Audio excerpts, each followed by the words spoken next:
God does this to me a lot. When I start having, like, I get a thought, and it's not really my thought, probably. It's probably the Holy Spirit, gives me one of those nudges or tells me something, or I get like a phrase or like get on some kind of path to looking up something. And then something will happen and the Holy Spirit will confirm it. And so you're about to see a video that I made like probably about an hour ago. In it, I mentioned a video that was done that I saw somebody mention something, or somebody said something about the charter for the United States was 400 years old. It was 400 years old this year. It was signed. And I had made that comment in my video. Well, I have another video that I'm going to post. It probably is not going to get posted tonight. It'll be posted tomorrow. But I was going to post it tonight. It's a much longer video. I've been working on it, off and on all night. And I made just this very quick little one that you're about to see. And I made the comment about the 400-year cycle of the United States. Well, I was about to start uploading on my phone, and I have my iPad here. So I had gone into my YouTube, and I was going to go ahead and click on some things that I wanted to put in my watch later list so I could watch something while the very long video that I did uploads, because I knew it would take forever and a day, and I wanted to watch something before I went to bed. So I got on my YouTube feed, and maybe the third video that I came on, maybe the second video I came on, was Perry Stone in a video he just, according to my stuff, he just released 17 hours ago, and it's called the 400-year cycle. So that would be the second confirmation I've had about this. So I really think that we're on to something. I haven't even gotten to watch the Perry Stone video yet. I'm going to link it. I'm giving you this disclaimer up front. I haven't seen it yet. I don't know what he says. It may not be anything that matches whatsoever, but because I'm trying to hurry and get this video up, I'm going to link it, and y'all watch it and see what you think. I suspect it is relevant. God usually doesn't do me that way unless it's something he's really trying to kind of hammer home. But in any case, stay tuned if you want to and watch this video. And if you're interested in the Perry Stone video, I'm going to link it in the description. And again, I haven't seen it. Don't know. It may be completely off topic. If it is, that's fine. I'm just wrong. But if it's not, the Holy Spirit is trying to tell us something about the pattern. Hope y'all enjoyed the video. Bye-bye. This is going to be really quick. I'm not going to do this for very long on this video. I just wanted to mention something to y'all. I've talked to y'all before about the fact that God uses patterns, and he uses symbols, and he uses numbers, and he likes to repeat things. And I honestly think, obviously because he knows us best, but he knows we have very short attention spans. We have the attention spans of a gnat. And so sometimes to make a point with us, not sometimes but often, to make a point with us, he will belabor a point, like to the degree that you think, okay, Lord, I heard you. I got you. But he does that so that we pay attention, and so that if something is relevant, that it gets our attention, because he shows it to us over and over again. And sometimes he will, it's like, I call it tying up loose ends, kind of. And it's like the way that he starts something is the way that he ends something. A lot of times in the Bible, the way things begin is the way that they're going to end. He comes full circle a lot of times and closes things out. So I just wanted to mention something to you that didn't occur to me until I watched some of it earlier this evening. I actually watched more than I thought I was going to earlier this evening, and then I saw it again, and then this kind of struck me. So, and this does not have to do, I'm not going to talk about politics tonight, so y'all breathe a sigh of relief. What this has to do with in the United States, for those of y'all that have any knowledge of United States history, we had a battle that was during the Civil War, and it was fought at Gettysburg, and it was called the Battle of Gettysburg. And it was one of the deciding battles of the Civil War. And that was, of course, the northern part of the United States and the southern part of the United States fighting over a variety of things. I'm not going to go into that, but it was a terrible, bloody battle. So I watched the hearing this afternoon, and the hearing for the state of Pennsylvania, I don't know if you call it a hearing, I don't know what it was basically, but it was Rudy Giuliani, Jenna Ellis, and several of the folks that had signed affidavits about their experiences during the voting process in different counties in Pennsylvania. And I can't tell you exactly which counties it was, but, some of the larger places that there were allegations of irregularities. And so they were on there to basically explain what their affidavit said and to explain what they saw and what their experience was, and help the legislators kind of make some decisions, I guess, based on that, give them more information so they could make educated decisions. But the point was made, and I did not realize this because I did not see it from the beginning, but the point was made that it was in Gettysburg. Gettysburg is where this particular hearing, I don't know what you would call it, took place, in Gettysburg, Pennsylvania. And the speaker actually said something about it being in Gettysburg, Pennsylvania. The senator, I don't know if he was a state senator, a national senator, I'm not sure. But he introduced the process and what they were about to do and how they had set up, to hear these folks make their affidavit claims and all this kind of stuff. And he made the point that it was in Gettysburg and made the connection with the Civil War and the horrible battle. And that stuck in my mind, and I was thinking about that, and I was thinking too, we learn a lot from our parents, and our parents tell us stories, and they think that we're not going to remember, but we do listen to everything they say. My dad, I've mentioned to y'all before, was a Marine, and he was in World War II, and he was on Guadalcanal and Peleliu and Cape Gloucester, so he fought in the amphitheater in the South Pacific, and so he got shot on Guadalcanal.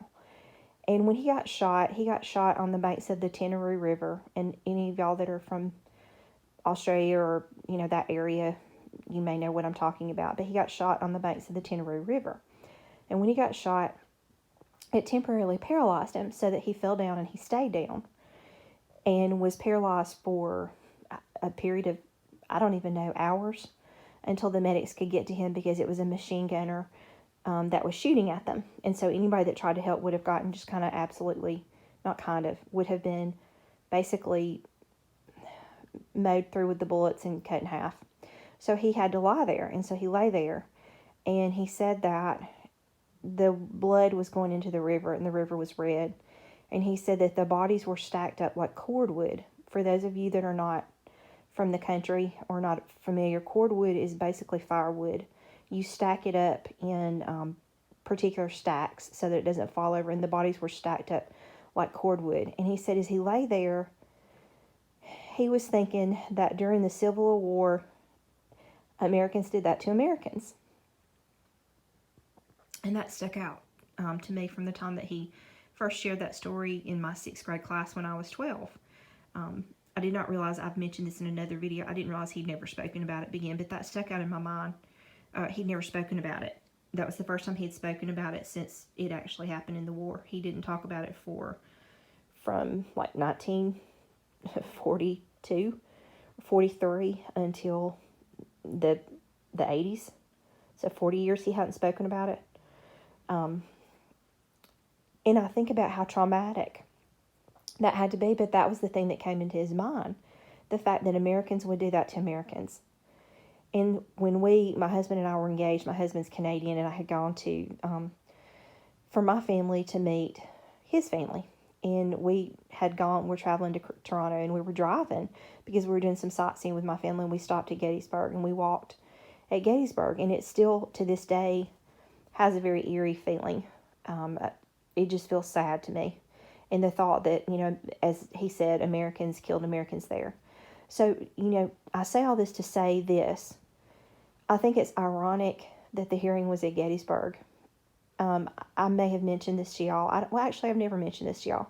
I've said it in the comments before on someone else's video. But this 4th of July, I was very sad about this 4th of July. And I had a sense of grieving about my country. Because I just got a sense and a nudge from the Holy Spirit that would be the last 4th of July that I would have. The last 4th of July that there would be.